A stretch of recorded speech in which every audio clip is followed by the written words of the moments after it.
오늘 드려지는 이 예배를 받으시는 분은요, 하나님이십니다. 네, 아멘입니다. 예배는요, 하나님의 은혜가 충만하게 누려지는 시간이 예배입니다. 예배가 왜 은혜를 받는 통로인지 아십니까? 여기 모두 다른 사람들이 모였습니다.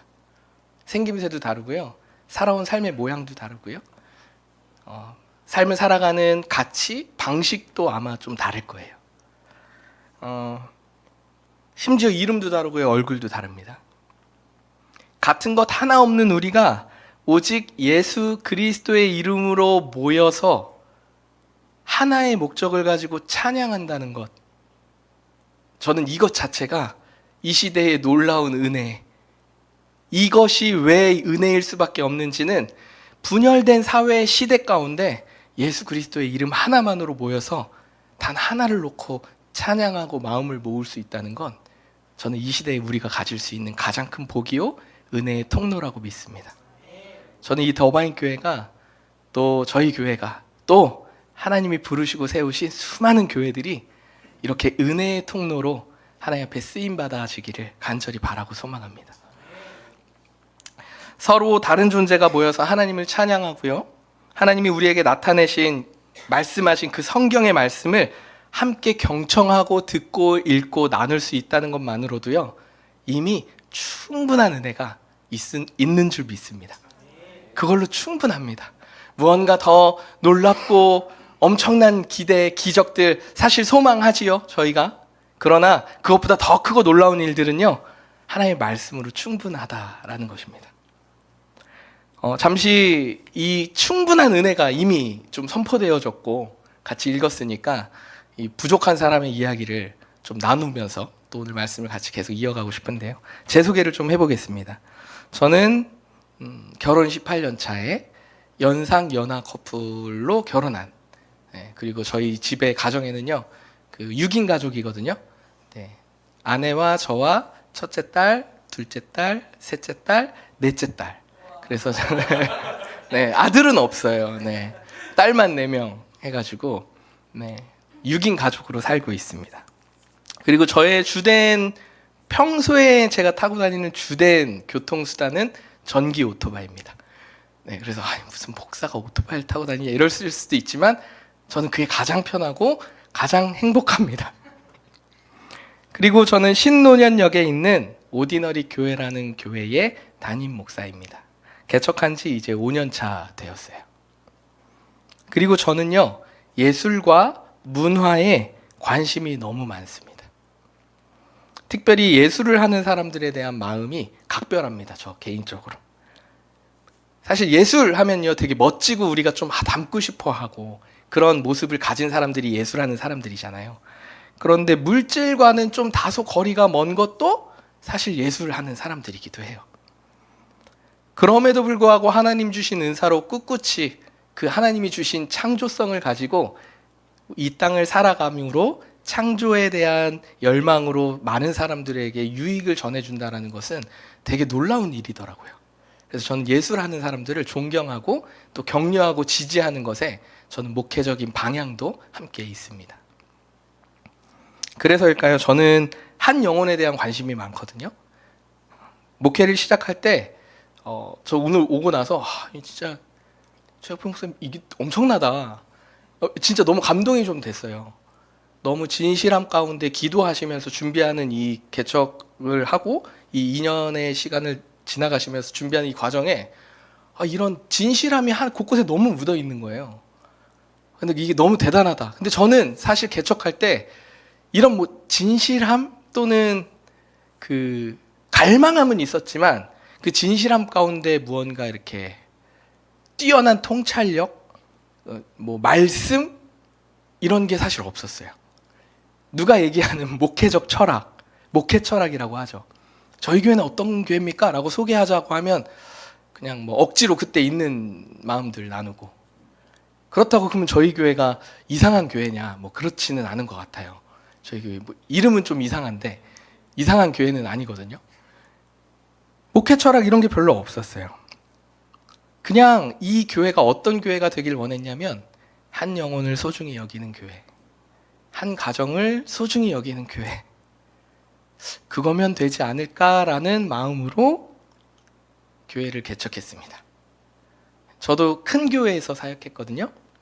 많이 큰 교회를 사역했는데 어느 순간, 좋다 나쁘다를 얘기하는 게 아닙니다, 여러분. 제 마음에 영혼에 대한 갈망함이 사라지는 것을 보고 난 뒤로 제가 이제 그 목사님께서 개척하자고 하셔서 같이 이제 그 전도사 때 같이 개척을 하게 됩니다. 그리고 다시 이제 저희가 단독 개척을 하게 된 건데요. 한 영혼, 한 가정, 그냥 있는 그대로의 모습의 공동체가 함께 하나님을 찬양하는 것, 이거 하나만을 가지고 저는 개척을 했습니다. 그래서요, 개척한 이후에요, 제가 어떤 사역들을 했냐면요, 이걸 사역이라고 하는 게 맞는지 잘 모르겠어요. 한 명의 예배자가 있고 한 명이 부르고 누군가 예배하고 싶어요 라는 말을 들으면요, 찾아갔습니다. 예배하고 싶어요? 그럼 만날까요? 그럼 만나서 밥을 먹습니다. 그리고 막 얘기를 나눠요. 그러다 기도 제목도 나누고요, 그리고 말씀도 나눕니다. 저한텐 그것이 예배였어요. 그리고 우리 교회에 올래요? 라는 말을 저는 하지 않았습니다. 사실 그렇게 중요하지 않았어요, 그때 제 마음에. 그렇게 예배를 드리고 한 영혼을 위해서 예배를 드리다 보니까요, 어느덧 저는 오디너리 교회라는 이 공동체, 담임으로 이제 섬기고 있는 이 교회 말고 제가 섬기고 있는 예배 공동체가 5군데가 되었습니다. 그러니까 저는 6군데의 공동체를 섬기고 있습니다.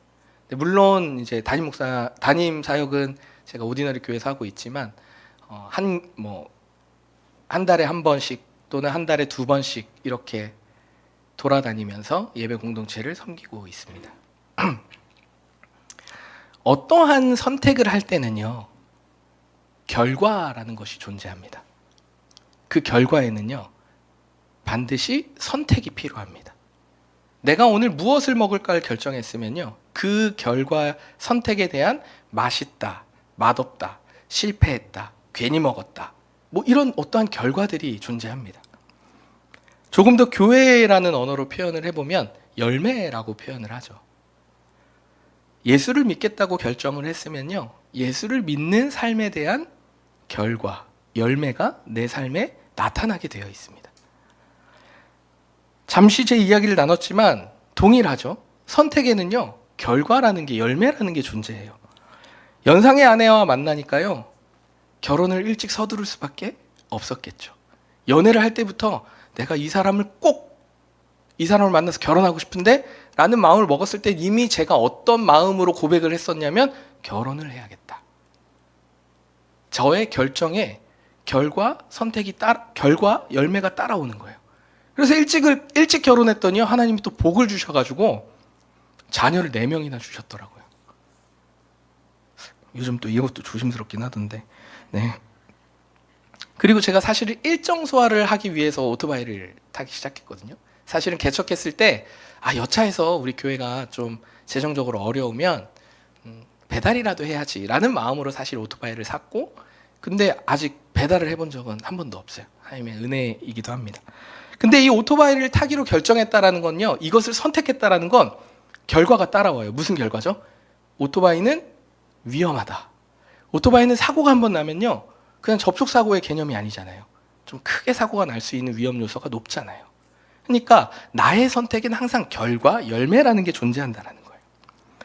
또 예수님을 위해서 한 영혼, 한 가정을 위해 개척한다라고 마음을 먹었다면 거기에 따른 교회의 열매, 결과들도 분명히 존재하겠죠. 저처럼 누구나, 아마 이곳에 앉아 계신 그 누구라도 같은 마음일 거예요. 크고 작은 선택에는 반드시 열매가 맺어지길 바라는 마음은 아마 누구나, 이곳에 계신 우리 함께하는 예배자들 마음속에 누구에게나 있을 거예요. 그리고요, 그 마음을 품고 어떻게 사냐면 직장에서 열심히 삽니다. 가정에서요, 열심히 살아요. 또 교회에서 온 힘을 다해서 애쓰고 수고하고 열심으로 하나님을 찬양하고 예배합니다. 그리고 어떻게 합니까?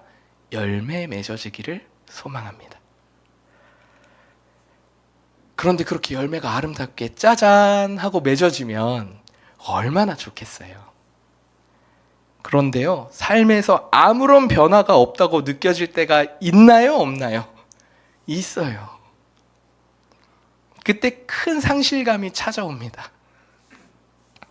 더군다나요, 우린 믿는 사람들이잖아요. 하나님 앞에 기도하고 간구하면서 열심히 그 선택에 대한 열매를 하나님 앞에 간구할 때에 얼마나 큰 소망을 가졌겠어요.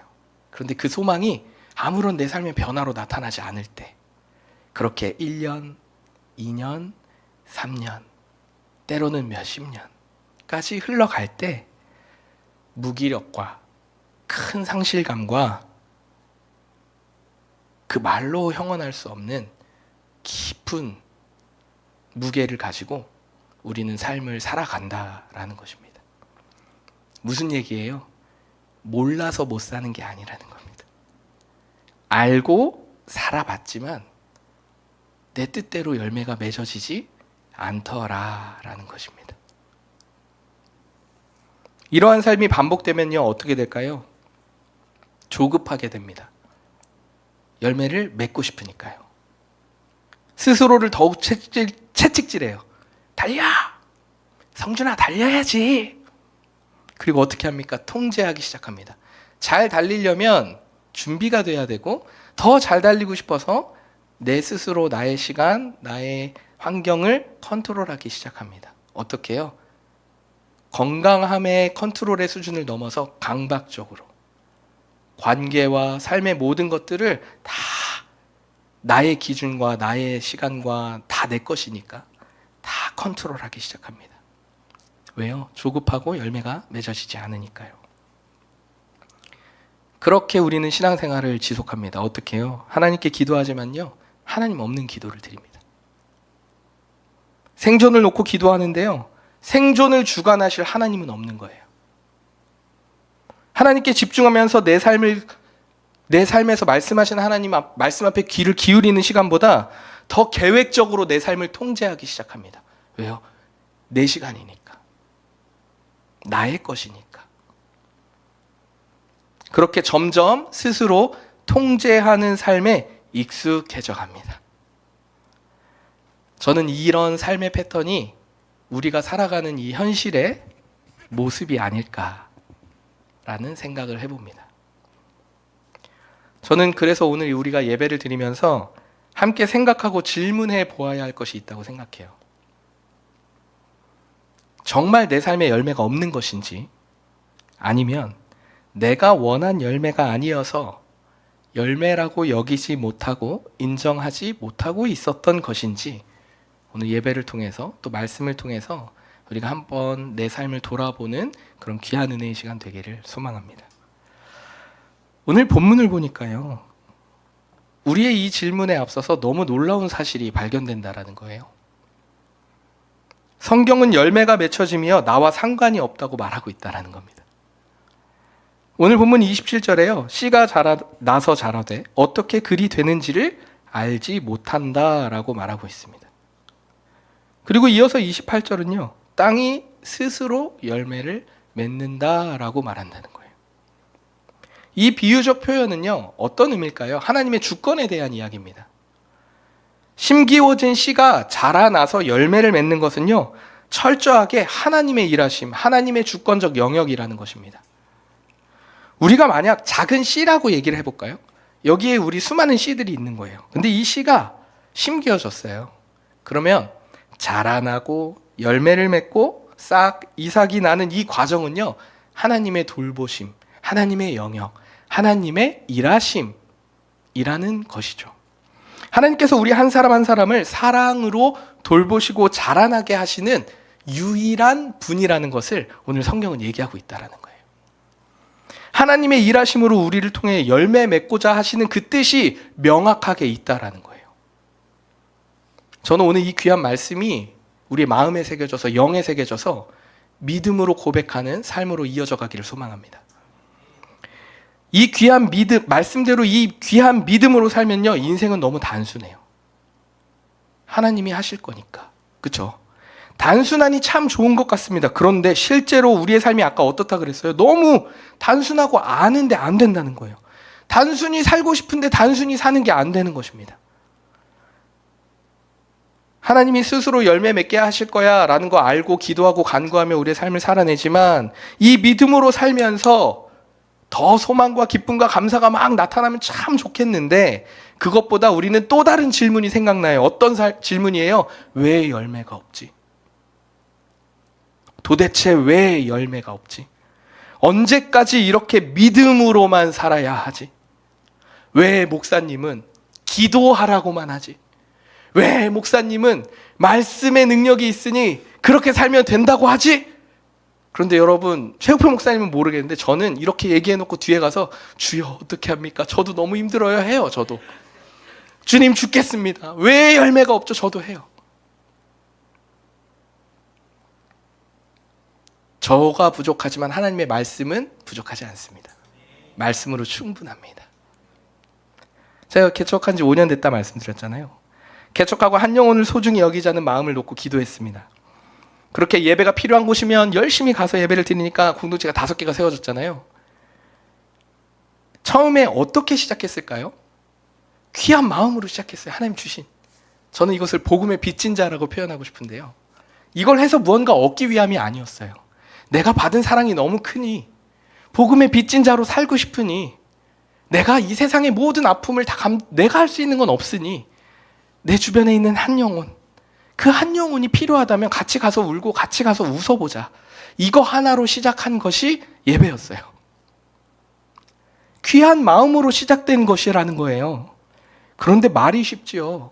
여러분, 한 영혼을 위한 삶 너무 어렵습니다. 자녀 키워보신 분 계시죠? 제 집에 자녀 4명이잖아요. 너무 사랑하거든요. 너무 힘들어요.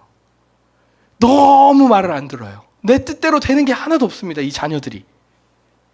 크면 클수록 더. 어렸을 땐 몸이 피곤했는데 커보니까 정신이 피곤해요. 도무지 말이 통하지 않고 어디 가서 막 숨기고 싶어요. 아, 목사 자녀들인데 막 되게 멋지게 집에서 막 인격적으로 하고 싶은데 집에 가서 야! 해놓고 뒤에 가서 또 주여, 제가 부족합니다. 제가 말씀을 전할 수 있는 사람입니까? 맨날 이렇게 나를 돌아보기도 합니다. 한 영혼을 위한 삶이요? 여러분, 쉽지 않아요. 몰라서가 아닙니다. 너무 쉽지 않습니다. 남편, 아내 사랑하십니까? 아멘. 목사님 제일 빨리 대답하셨어요. 예스. 사랑하지만 평생을 품고 살잖아요, 서로가. 사랑하는데 평생을 품고 삽니다.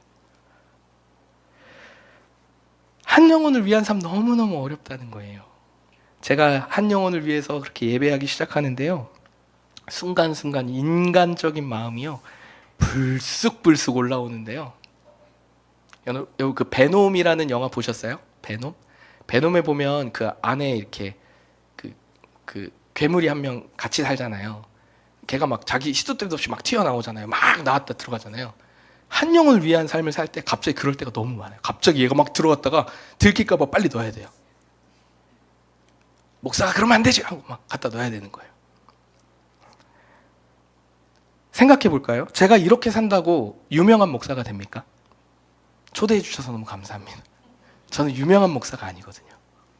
아주 작은 지하에, 상가에,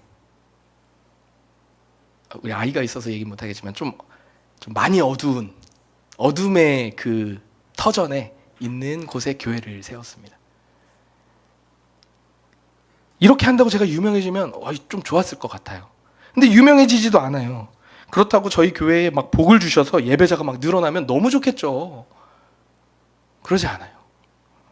그렇다고 제가 섬기는 이 예배 공동체가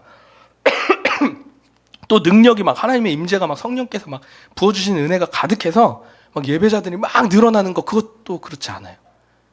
그 중에는 이제 신우회도 있거든요. 신우회를 제가 가장 오래 섬긴 곳이 6년 섬겼어요. 근데 지금도 섬기고 있고. 근데 이제 새로 들어오신 분보다 제가 이 회사를 더 오래 섬긴 거예요.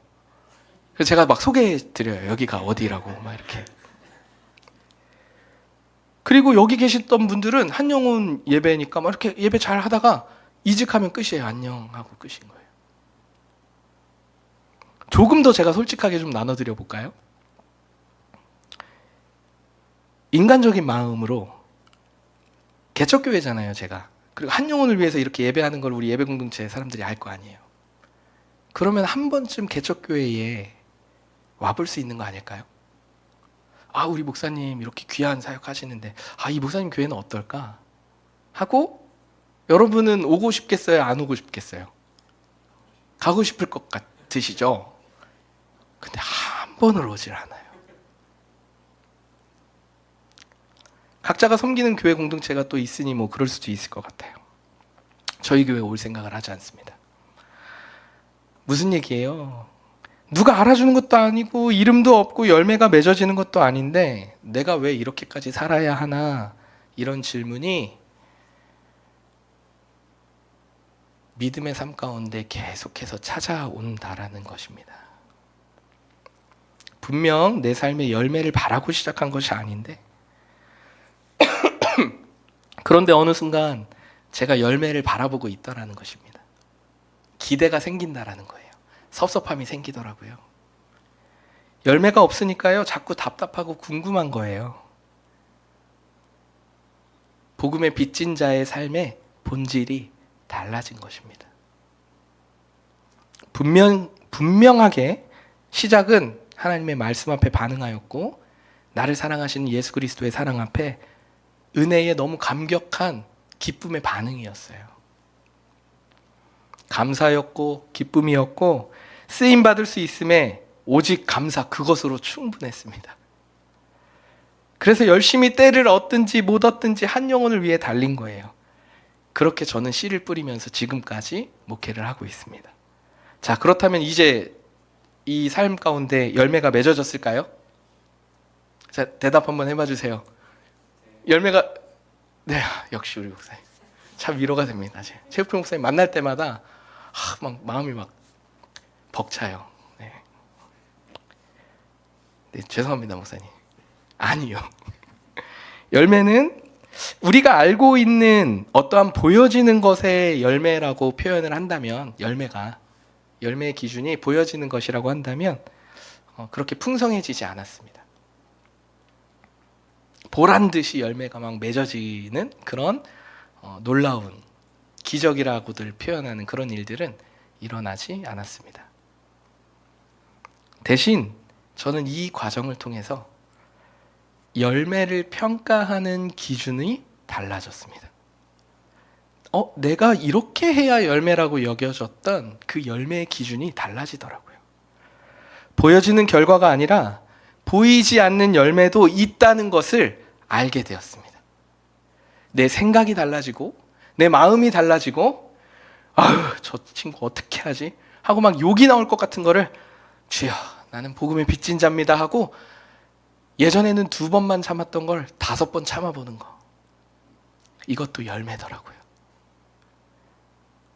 오늘 진정성 보면서 제가 되게 감동받았어요. 진실한 삶, 정결한 언어 생활, 성령 안에서 하나됨, 열매잖아요. 보여지는 게 있습니까? 보여지는 게 많지 않아요. 누가 알아주지 않아요. 저거 한다고 우리의 이름이 높아지지 않습니다. 본질이죠. 사랑입니다. 그래서 저에게 생겨난 열매를 평가하는 기준이 무엇이냐, 그것을 오늘 소개해 드리도록 하겠습니다. 하나님께서 제게 주신 새로운 열매의 기준은 모험과 도전입니다. 열매는 하나님이 맺게 하실 것이니 어떻게 믿음으로 도전하며 믿음의 동역자와 함께 실패했을 때 손가락질하는 것이 아니라 수고했어, 괜찮아? 야, 우리 이거 해보니까 어땠어? 야, 이거 좀 아니었어? 그럼 같이 돌아가 볼래? 라고 일으켜 세워줄 수 있고 일으킴 당해보는 이 과정에 동역자를 만나는 믿음의 도전들, 믿음의 걸음들이 저의 열매의 기준이 되었습니다. 그래서 만약에 내 삶에 믿음으로 드려지는 도전과 모험이 없다면 저는 지금 내 삶은 열매 맺기를 바라지 않는 것이라고 제 스스로 생각하기로 했어요. 그리고 그렇게 기도하기 시작했습니다. 하나님, 하나님의 뜻이 어디에 있는지 사실 명확하게 보고 싶지만 잘 모르겠어요. 그런데 내가 보고 듣고 느끼고 사람과 관계하고 목양을 하고 이런 수많은 내 일상의 삶 가운데 누군가를 만나서 대화하며 그 안에 믿음의 도전과 또 내가 그와 함께 웃고 웃을 수 있는 무언가의 일들이 많이 생겨난다면 기꺼이 내가 함께 하겠습니다. 왜냐하면 그것이 저에게 믿음의 도전이자 믿음의 삶의 모습이니까요. 라고 저는 저 스스로 열매 맺기에 더욱더 힘쓰기 시작했습니다. 그 첫 걸음이 무엇이었냐? 뭐 여러 가지 또 이러면 열매가 전혀 없었던 것처럼 보여질 수 있으니까 제가 바로 화요일까지 비전 트립을 다녀왔어요. 네, 저희 교회에서 개척하고 5년 만에 첫 비전 트립이었습니다. 이 비전 트립을 통해서 제가 얻고자 했던 게 딱 한 가지였어요. 일본으로 다녀왔거든요. 보통 비전 트립을 하고 뭐 선교를 간다 하면 어떻게 해야 되죠? 그 영혼을 위한 기도와 그곳에 예배하는 사람들의 삶을 통해 막 한 영혼을 제가 하도 생각하니까. 그런데 저는 그것을 바라지 않았어요. 이 과정을 통해서, 이 믿음의 도전을 통해서 하나님의 일하심, 스스로 열매 맺게 하시는 하나님의 일하심을 보는 것만으로도 충분하다라는 생각을 가지고 그냥 비전 트립을 가자고 했어요. 일본을 선택한 이유는요, 철저하게 계획적이었습니다. 일본이 좋아서? 아니에요. 일본이 뭐 더 특별해서? 아니에요. 일본 너무 비싸요. 그런데 저희 교회 성도들의 구성상 휴가를 내고 갈 수 있는 구조가 가장 가까운 일본이에요. 그래서 금, 토, 일, 월 휴가를 딱 이틀만 내면 되는, 그렇게 해서 주말을 같이 해서 저희 성도들의 반이 넘게 갔거든요. 저희도 그렇게 해서 함께 다녀왔습니다. 근데 여러분, 이 비전 트립으로 1번을 결정한 다음에요, 제가 기도하기 시작했어요. 하나님, 믿음의 도전으로 제가 이걸 가기 시작할 건데, 이제 멤버들이 모이기 전입니다. 아무런 관련이 없는 곳으로 가고 싶은 거예요. 왜냐하면 아는 곳을 가면요, 이미 내 안에 정보가 많아서 새로 이렇게 정말 하나님의 일하심을 보기보다는 제 안에 있던 어떤 편견들, 생각들이 자꾸 작용이 될 것 같아서, 하나님, 나 진짜 아무도 모르는 곳, 나랑 전혀 관련이 없는 그런 일본의 현직 교회랑 연결이 되면 좋겠어요를 기도하기 시작했습니다. 제가 좋아하는 말씀 본문 중에 하나가 사도행전 16장 5절 이하, 빌립보 교회가 세워지는 루디아를 만난, 바울 선교팀과 루디아를 만난 자색 옥감장수 루디아, 그 본문인데요. 마치 그 교회처럼 그냥 네아폴리를 거쳐 그냥 빌립보에 들어갔던 그 바울의 그 마음으로 일본 땅을 들어가 보고 싶었어요. 그렇게 기도하기 시작했습니다. 그러던 중에 인스타를 보는데요, 일본, 진짜 모르겠어요. 어떻게 그게 떴는지 잘 모르겠는데, 얘가 듣나? 잘 모르겠어요. 듣나요? 네. 좀 무섭긴 한데, 보는데 갑자기 릴스로 보는데, 일본 현직 교회가 어떻게 예배드리는지 아십니까? 해서 어떤 그 일본의 한국인인데 일본에서 이제 생활하시는, 신앙생활 하시는 분이 그런 일본 현직 교회를 촬영해가지고 올린 릴스가 뜨기 시작하는 거예요. 근데 한 번, 두 번 보는데, 아, 일본이 이런 곳이야? 라고 알게 된 거예요. 그리고 시간이 지나갑니다. 그리고 생각하게 된 거예요. 아, 하나님, 일본? 그래, 일본. 아, 근데 일본을 생각하기는 했는데 어떻게 일본을 연결하지? 하는데 갑자기 그 사람이 생각나서 DM을 보내기 시작했어요. DM을 보냈어요. DM을 보내기에도 너무 긴장되는 거예요. 혹시 이 사람 이상한 사람이면 어떡하지? 왜냐면 일본 교회는 어디 교단이 어떻다 뭐 이런 거 잘 모르니까. 근데 일단 그냥 기도하고, 하나님 뭐 복여 주신 은혜가 있겠지. 모험과 도전. 다시 DM을 딱 보냈습니다. 저는 누구누구입니다.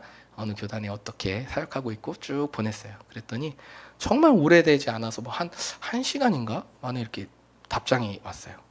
아, 안녕하세요 목사님, 저는 어디를 섬기고 있는 누구누구 집사입니다 하시면서, 제가 이제 그 좀 이런 교회를 알아봐 주세요 했던 그 조건에 맞춰서 바로 답변을 주시는데, 제가 혹시 우리가 예수라는 친구들이 많으니 할 수 있다면 찬양으로 섬길 수 있는 현직 교회를 연결해 줄 수 있는 교회, 그리고 뭐 교단에 속해진 교회, 근데 그 교단은 어디든 상관없고, 그리고 이런 아는 교회가 있으면 좀 소개시켜 주세요 했는데 바로 딱 연락이 오셔서 이런 교회가 있다고, 자기 스승이 도쿄에 계신다고. 근데 이 선교사님 가정에 이 찬양 사역의 비전을 가지고 계신다고 얘기하시더라고요.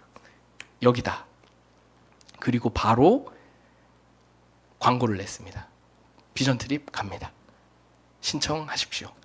그리고 제가 얘기해 놓은 게 있잖아요. 찬양 사역이라고. 그러면 찬양팀이 가야 되잖아요. 근데 찬양팀은 제가 뭘 했는지 모르잖아요. 그렇죠? 근데 얘기해 놓은 건 있는데 찬양팀 다 가야 되는데 이제 마음은 졸이는 거죠. 근데 저는 이렇게 막 땡기는 거 잘 안 하거든요. 하자 뭐 이런 걸 잘 안 해요. 잘하지만 안 합니다.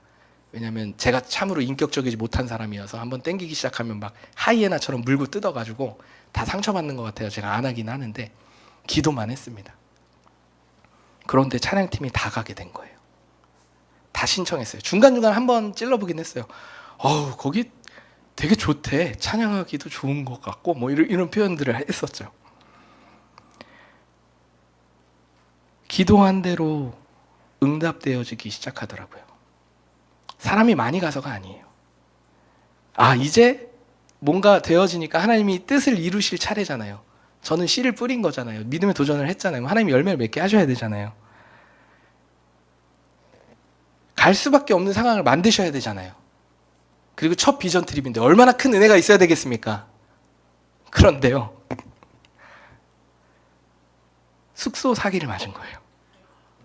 저는 살다 처음 비전 트립 숙소 사기를 선교 가는데 선교 숙소 사기를 제가 처음 마주해 봤습니다. 마음이 너무 무거운 거예요.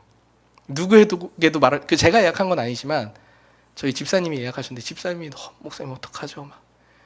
이 집사님이 얼마나 많이 수고해 주셨는데 그 집사님의 마음 막 그렇게 한 것도 너무 마음이 아파. 또 어떡하냐, 주여 이걸 언제 어떻게 공유하고 기도하고 해야 됩니까?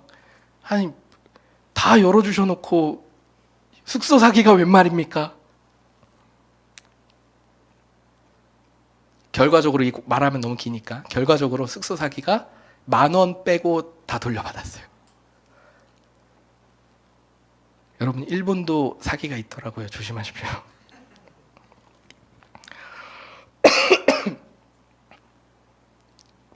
고난은 여기서 끝나지 않았어요.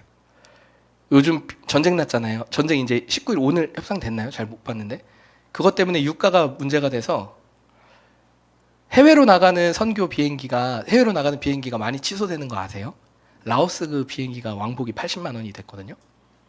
그러니까 항공사 입장에서는 비행기를 띄우는 것보다 취소시키고 손실하는 게 더 나으니까 아예 그냥 비행기를 취소시키는 일들이 많은 거예요. 그래서 전주 어디에 계신 제 친구 목사님도 취소됐더라고요. 그런데 재밌는 건 저희는 취소가 안 되는 거예요. 이상하죠? 다 제 주변에 진짜 거의 다 취소되셨거든요. 친구 목사님들이. 근데 저희는 취소가 안 되는 대신에 어떻게 되냐면 비행기가 계속 바뀌어요. 심지어 떠나기 전날도 바뀌어요. 저희가 새벽 3시부터 움직였거든요. 8시 비행기라 아침. 비행기가 계속 바뀌어요. 팀이 갔으면 아이들도 가니까 자리를 예약해 놓으면 의미가 없어요. 계속 바뀝니다. 왜냐하면 사람을 꽉꽉 채워서 가야 되니까. 갈 때도 바뀌었는데요, 올 때도 바뀌더라고요.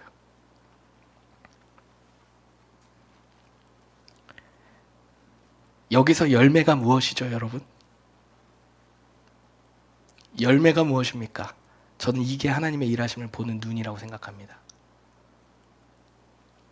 갈 수밖에 없는 환경을 만드시는 것, 기도할 수밖에 없는 환경을 만드시는 것, 하나님만 의지할 수밖에 없게 만드시는 것, 2다리 쭉 뻗고 자나깨나 스스로 열매 맺게 하실 하나님을 의지하게 하는 것, 저는 이게 우리의 삶의 고난 가운데 있는 하나님의 이끄심이라고 생각합니다. 저는 이것이 우리가 믿음으로 고백해야 될 열매라고 생각해요. 죄송합니다. 고통 가운데 기뻐하라는 말을 제가 드리는 것 같아서 그런데요, 고통 가운데 기뻐하는 법은요, 예수님을 아는 자들만 할 수 있는 일입니다. 그래서 우리는 이것을 열매다라고 말할 수 있는 것입니다. 결과는 알 수 없습니다. 저희가 가서요, 찬양 사역을 2번을 했어요. 최초로 일본의 신학교가 2군데가 있는데 최초로 TCU라는 신학교에 저희가 진짜 최초입니다. 최초. 가서 신학교에서 체프를 했어요. 찬양 사역을 하게 됐어요. 뭐 최초라는 의미보다 그 과정 가운데 그런 어려움을 겪었지만 가서 함께 언어가 통하지 않는 그 신학생들, 일본 신학생들과 함께 찬양하고 예배했다는 게 얼마나 기쁜지 몰라요. 그리고 그 다음 날은요, 일본 현지 교회에 타마가와라는 교회가 있어요. 여기도 이제 현지 여성 목사님이 서신 교회예요. 거기서 예배를 드리는데요, 저는 이렇게 좋은 스피커 있잖아요. 저는 일본이 얼마나 열악한지 그 옛날 그 벽면에 붙어 있는 네모난 길다란 스피커 아세요? 6개 딱딱 붙어 있는 거? 그거로 찬양을 했어요. 저희 찬양팀이 풀밴드가 갔는데, 아마 음악하시는 분들 계시면 아실 거예요. 스피커로 담을 수가 없어요. 조금만 볼륨을 올려도 팍팍 튕겨가지고 못해요. 그래서 저희가 옥타패드를 가져갔어요. 근데 옥타패드가 이제 이 전자드럼보다 이렇게 패드 하나에다가 뚱뚱 치는 드럼 소리 나는 건데, 이게 실로폰 소리가 나더라고요. 왜냐면 올릴 수가 없으니까, 올리면 막 이상한 소리가 나니까 똥똥 띵똥 뭐 이런 소리가 나요. 근데 예배가 너무 기쁘고 감사해요. 언어가 통하지 않는데 너무 기쁘고 감사한 거예요. 열매는 알 수 없어요. 그 뒤로 그 교회가 어떻게 됐는지, 무엇이 일어났는지. 그런데 저희와 연결된 그 교회는요, 자기 교회를 위해서 찬양 집회를 연 것도 아니에요. 이 선교사님들, 이 목회자는요, 아무 상관없는 TCU를 연결해 주고요, 아무 상관없는 현직 교회를 연결해 줘서 하나님을 찬양하고 예배하는 자리를 만들어 주셨더라고요. 이것을 보게 하신 것이 저는 열매라고 생각합니다. 저희가 계획했나요? 아니에요. 저희는 가겠다, 하나님의 일하심을 보고 싶다라는 그 갈망함 하나로 씨 뿌리기로 결심하고 그곳까지 간 겁니다. 저희가 서툰 일본어의 언어로 찬양을 한다고 그분들이 얼마나 변하면 얼마나 변하겠어요. 하나님이 하셔야 되는 거 아니겠어요?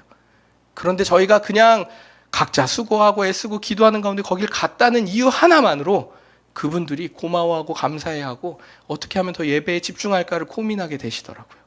그런데 그분들만 은혜 받습니까? 저희가 얼마나 은혜 받았는지 몰라요. 가는 첫날부터 눈물이 납니다. 하나님 앞에 죄송해서, 가까워서 왔고 일본이라는 나라 구경 한번 할 수 있을 것 같아서 왔는데,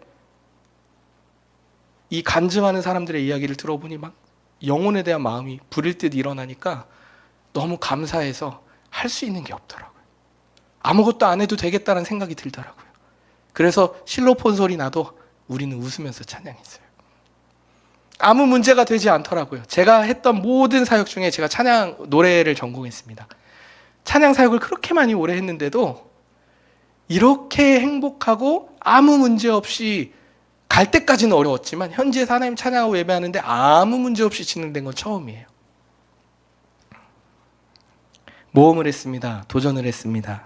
씨를 뿌리기로 결정했고 씨를 뿌렸습니다. 그리고 우리 같이 열심히 씨를 뿌리는 그분들을 만나서 함께 하나님에 대해서 안 되는 언어를 가지고 대화를 나누고 찬양하고 예배했습니다. 분명히 우리가 보여지는 가시적인 일본 교회가 더 엄청난 열매를 맺었고 이런 거는 보이지 않았을지 모르겠지만, 저희가 섬겼던 이 두 번의 찬양 집회가 하나님 나라를 세워가고 열매 맺어지는 것을 저는 믿습니다. 근데 그 결과로 무엇을 하나님이 저희에게 만나게 하셨냐면 사람을 만나게 하시더라고요. 저희가 이번에 장비를 저희가 다 챙겨갔는데요, 어떤 장로님 한 분이 너무 감동을 받았다면서 이 사역 계속 지속하실 수 있도록 다음번에 오실 때 몸만 오실 수 있도록 자기가 본인이 장비를 다 구매해서 차에다 싣고 일본 열도를 돌 수 있도록 자기가 준비해 놓겠다고, 목사님 마음만 먹어달라고. 그래서 저희는 다음 주에 저희 교회에서 어떻게 이 미션에 동참할까를 교회적으로 행정적으로 정리하고자 합니다. 왜냐하면 미션들은요, 여기를 가려면 돈을 벌어야 되는데 생존이 너무 어렵잖아요. 그러면 교회가 도와서 하나님의 일하심을 볼 수 있고 하나님의 나라에 동참할 수 있도록 교회가 함께 이것에 마음을 써보자라는 마음으로 같은 마음을 나누고 다음 주에 이제 운영위원들과 함께 집사님들과 함께 그 회의를 하게 됩니다. 저는 이것이 열매라고 생각해요. 저는 이것이 그리스도 안의 사랑이며 화평임을 믿습니다. 이것이 참된 그리스도의 열매라고 믿습니다. 그런데 우리는 자꾸 현혹돼요. 크고 놀라운 것, 많아지는 것, 가져야 되는 것, 품어야 하는 것, 내가 컨트롤할 수 있어야 되는 것을 열매라고 얘기해요. 물론 그것도 열매일 수 있습니다. 그러나 진짜 열매는요, 사람이 남아야 합니다. 하나님이 사람을 하나님의 형상대로 창조하셨으면 이 사람을 존귀케 여기신다면 우리가 존귀하게 여겨야 될 건 나에게 주어진 내가 컨트롤할 수 있는 세상에 보여지는 열매들이 아니라 사람이 남아야지요. 하나님의 사람들이 남아야지요. 하나님의 사람들이 세워져야지요. 우리의 이 자녀들이 아름답게 하나님 앞에 드려지는 삶으로 세워져야지요. 저는 이게 열매라고 생각해요. 사람이 없는 곳에 무언가 멋진 일들만 남아있다. 저는 좋아하지 않습니다. 저는 이제 저희 팀이 이번에 갔다 왔을 때 이제 일본 하면 도쿄로 갔다 왔는데 도쿄, 일본, 신주쿠 하면 그 교회들이 생각나지 않겠습니까? 일본 하면 한 번씩 거기 갈 때마다 그 교회, 거기 성도들 잘 지내나? 생각하지 않겠습니까? 그러면 또 기도하지 않겠어요? 그렇게 하나님께서 자라나게 하시고 열매 맺게 하시는 그 인생을 한 번쯤 더 기도하게 하는 그 인생으로 우리를 이끌어 가시지 않겠어요? 하나님을 경험하라 복음잔치에 저를 초대해 주셨어요. 정말 하나님의 일하심을 보고 싶으십니까? 그렇다면 씨를 뿌리십시오. 정말 하나님의 일하심을 보고 싶으십니까? 그렇다면 하나님 말씀 앞에 순종하십시오. 옳고 그름을 따지는 건 의미가 없습니다. 내가 말씀을 보고 믿음의 도전이 됐고 이것을 해야 되겠다라고 생각이 되셨으면 하십시오. 그러면 됩니다. 그걸로 충분합니다. 말씀을 좀 정리해 볼까 하는데요. 이 뒤로도 길어요. 말씀이. 근데 무슨 괜찮나요? 괜찮아요? 네. 이 말씀의 본문에 나온 말씀의 비유를 들었던 사람들의 삶이 어땠을까요? 우리가 보기엔 되게 멋진 삶을 살았을 것 같고 복음에 막 투철한 마음을 가지고 살았을 것 같잖아요. 맞아요. 그렇게 살았습니다. 그런데요, 이들의 삶은요, 극심한 박해와 소외 속에 살았습니다. 우리가 생각하는 박해? 그냥 돈이 좀 없는 거? 내가 하고자 하는 일이 잘 안 풀리는 거, 이 정도가 아닙니다.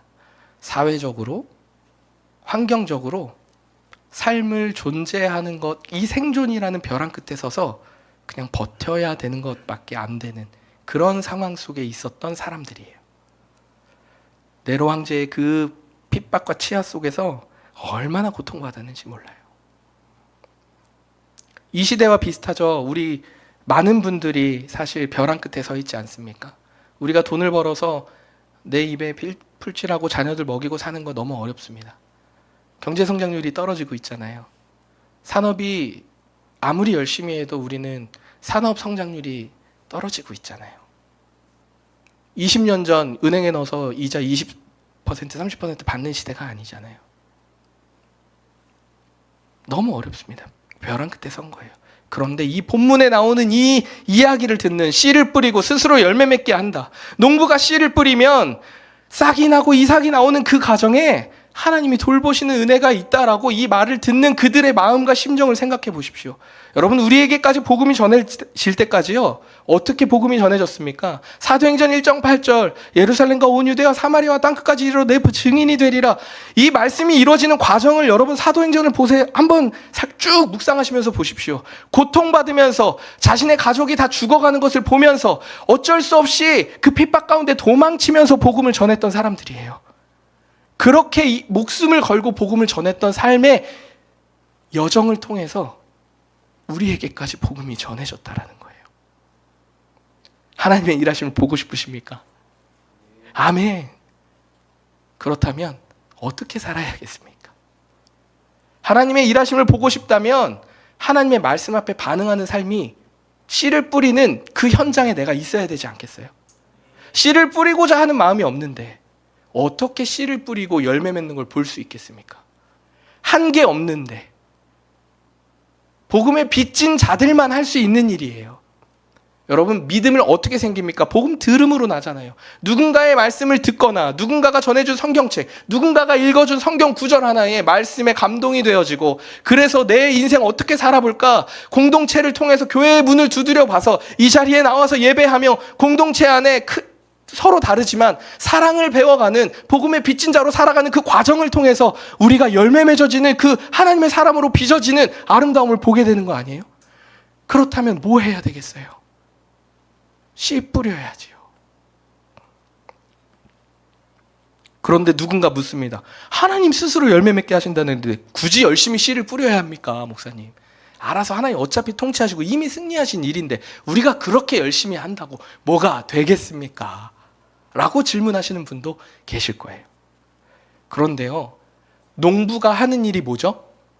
씨를 뿌리는 일이에요. 농부는 씨를 뿌리는 일입니다. 모내기를 해야 돼요.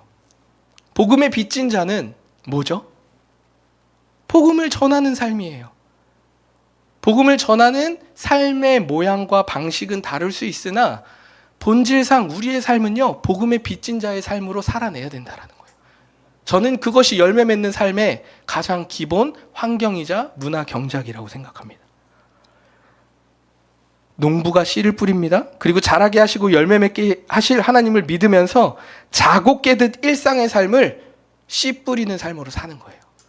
아침에 눈을 떠도요, 쓰린 마음이 있고 어제 안 풀린 일이 있었어도 주님 하실 일 기대합니다 하고 그 아픈 몸과 마음을 붙들고 하나님 앞에 하실 일에 대한 기대로 힘들지만 기도하고 말씀 붙들고 사는 거예요.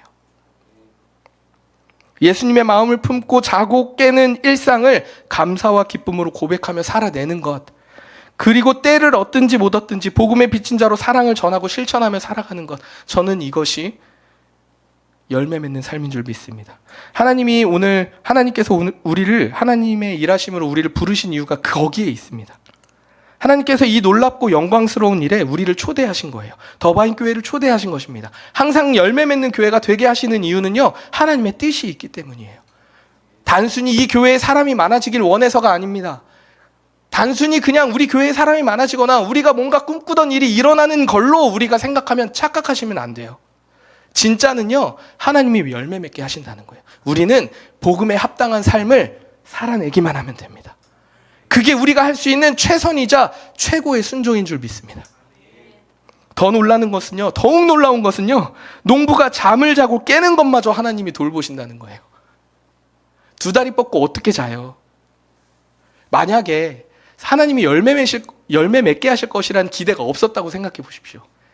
두 다리 뻗고 잘 수 있을까요? 못 자요. 바빠 죽겠는데 내가 오늘 이것 한 10그루밖에 몇 개밖에 못 심었네? 내일 어떻게 씨를 뿌리지? 잠을 줄여야 되는 거 아닐까? 이 생각 안 하겠어요? 두 다리 뻗고 어떻게 잡니까? 야근하시는 분들 계십니까? 어떤 마음인지 저는 너무 잘 압니다. 일이 태산 같은데 집으로 퇴근해야 되는 거. 근데 여름 바다. 이때까지 일하는 게 여름 받는데 퇴근을 안 하면 잠은 못 자니까 또 내일 힘들 것 같아. 이런 계속 반복되는, 자고 깨는 것도 하나님의 은혜라는 거예요.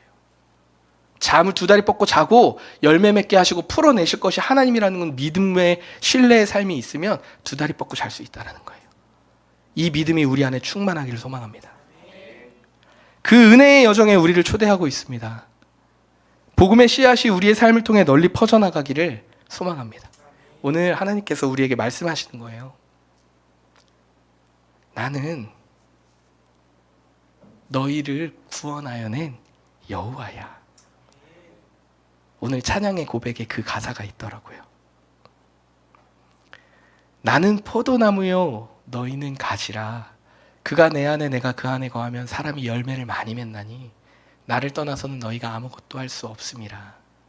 더바인 교회의 말씀이잖아요. 내가 한다라는 거예요. 하나님 우리에게 말씀하십니다. 내가 한다는 거예요. 너는 나를 믿고 뿌리기만 하라는 거예요. 내가 그 놀라운 일들을 보여줄 것이라는 겁니다. 말씀을 전하던 친절함으로 웃음으로 이 말씀을 실천하는 삶으로 살아내시던, 어떤 식으로든 하나님의 사람으로 하나님의 사랑을 전하는 삶으로 우리는 씨를 뿌려야 합니다. 초대교회의 그 엄청난 핍박에도 믿음의 공동체는 씨를 뿌리면서 복음을 전했죠. 그래서 우리가 복음을 들었던 것처럼 우리 또한 그런 일상의 삶을 복음으로 살아내기를 소망합니다. 다양한 방법에 대한 복음을 전할 수 있을 것 같아요. 이 부분의 적용으로 좀 얘기하고 말씀 마칠게요. 주어진 일상을 살 때 매일 아침 마음을 새롭게 해보는 것입니다.